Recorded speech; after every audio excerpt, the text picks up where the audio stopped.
Merhaba arkadaşlar. Bugün makyaj yapacağız. Aşklarım, hello. Nişana bir yerde hazırlaşaq. Önceden saçımı topladım belə. Çox hoşuma gəldi və ilk dəfədən eləyə bildim. Aksesuarlarımı taxdım belə və çanta olaraq da bu yeni bir dənə çanta almışam. Bunu götürəcəm. Birazdan donumu da göstərəcəm sizə. Akkaşımı da göstərəcəm. Çox uzatmadan başlayaq makyaja. Diqqətli olmalıyam ki, heç nə üstümə dökülməsin. Bazamı çektim. O üzüme oturana kimi. Bu arada pora gizleyici baza istifadə elədi. Dodağımı biraz nemləndirim və qaşımı eləyim. Çox oldu sizcə? Məncə yaxşıdır. Makyaj tamamlananda daha da bütün görsənəcək.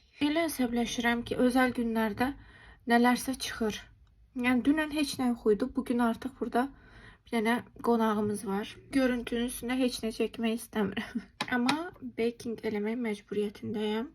Anında dəyişdi. Mən qərar verə bilmirəm. Hələ də bu görüntünü mü sevirəm, bunu mu sevirəm? Soft bir makyaj eləmək istəyirəm. Soft. Mənim günlük makyajımla toya belə gedilər. Yolda məni tutun, normal gündə. Deyin ki, sabit toya gedirik. Yəni o makyaj o toyda sırıtmaz.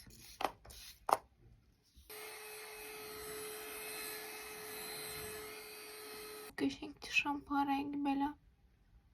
Sizcə belə sadə qalsın. Amma cavab verə bilmirsiniz. Ürəyim partladı. Məni qınamayın, amma diblərindən qara keçəsim var. Qəşəng bir həcm verən tuşa. Baxın fərqə.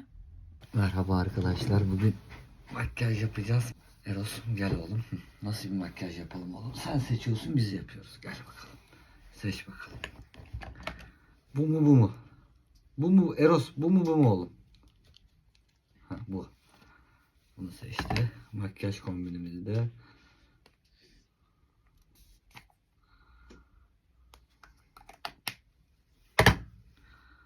Oğlum o olmazmış. Evet. Makyajımız bitmiştir. Görüşürüz. Biraz da karıştırma karandaş. Karıştırma de. Aliş ne bir? Tursar da güzel durabilir gibi geldi. Deyirəm görəsən çox belə parlaq gloss çəksəm çox mu partlayar? Burası parlaq, burası parlaq, bir de burası parlaq.